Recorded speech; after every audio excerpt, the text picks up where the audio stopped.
আসামি তার পিতাকে হুমকি দেয় যে মাদকের টাকাও যদি তাকে আর না দেয়া হয় তাহলে তাকে খুন করে মেরে ফেলবে। বাদী মোহাম্মদ খোকন মিয়া, পিতা মৃত আব্দুল মালেক, গ্রাম নয়াকান্দি, থানা করিমগঞ্জ, জেলা কিশোরগঞ্জ, থানায় হাজির হয়ে এজাহার দায়ের করেন যে বাদীর বড় ভাই মোহাম্মদ আব্দুল আওয়াল বাদল, ৪২ বছর বয়স, খুবই উচ্ছৃঙ্খল প্রকৃতির ও মাদকাসক্ত লোক। পারিবারিক বিভিন্ন বিষয় নিয়ে আসামি আব্দুল আওয়াল তার স্ত্রীকে প্রায় সময় শারীরিকভাবে নির্যাতন ও অত্যাচার করত।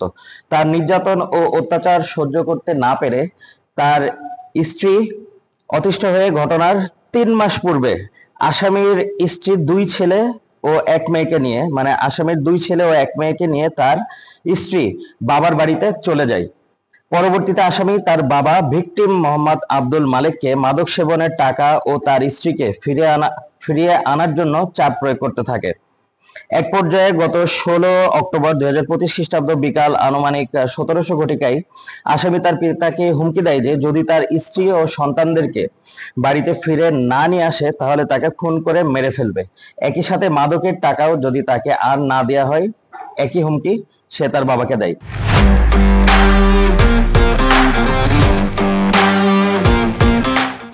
ঘটনার তারিখ ১৭/১০ মানে ১৭ অক্টোবর ২০২৫ তারিখ সকাল আনুমানিক ১০ ঘটিকার সময় ভিকটিম আব্দুল মালেক বাদীর দোতলা টিনের ঘরে খাটের উপরে বসে বাদীর স্ত্রী মোসাম্মদ কামরুন নাহার ৩৫ ও বাদীর মেয়ে মোসাম্মদ তাশরিফা ১৪ বছর বয়সের সাথে কথা বলছিলেন।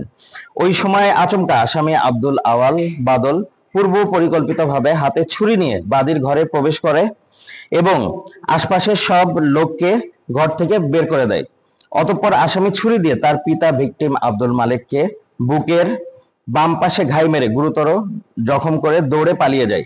বাদীর স্ত্রী ও মেয়ের ডাক চিৎকারে বাদী সহ আশপাশের লোকজন এগিয়ে আসে, ভিকটিমকে উদ্ধার করে এবং প্রথমে করিমগঞ্জ উপজেলা স্বাস্থ্য কমপ্লেক্সে নেওয়া হয়। এরপরে তার স্বাস্থ্যের অবস্থার অবনতি ঘটলে তাকে শহীদ নজরুল ইসলাম মেডিকেলে আনা হয়। এরপরে এখান থেকে আবার তাকে রেফার করে ময়মনসিংহে নিয়ে যাওয়ার পথে আনুমানিক বিকাল ১৬:৩০ ঘটিকায় চিকিৎসারত অবস্থায় ময়মনসিংহ মেডিকেল কলেজ হাসপাতালে ভিকটিম আব্দুল মালেক মৃত্যুবরণ করেন। উক্ত ঘটনায় নিহতের ছোট ছেলে মোহাম্মদ খোকন মিয়া ৪০ বছর বয়স বাদী হয়ে মামলা দায়ের করেন, যার মামলা নং ১৪/১৪৬ তারিখ ১৯/১০/২০২৫ খ্রিস্টাব্দ ধারা ৩০২/৩৪। ঘটনার পর র‍্যাব ১৪ CPC-2 কিশোরগঞ্জ যথারীতি ছায়া তদন্ত শুরু করে এবং জড়িতদের আইনের আওতায় এনে পরবর্তী কার্যক্রমের জন্য তারা মাঠে নামে।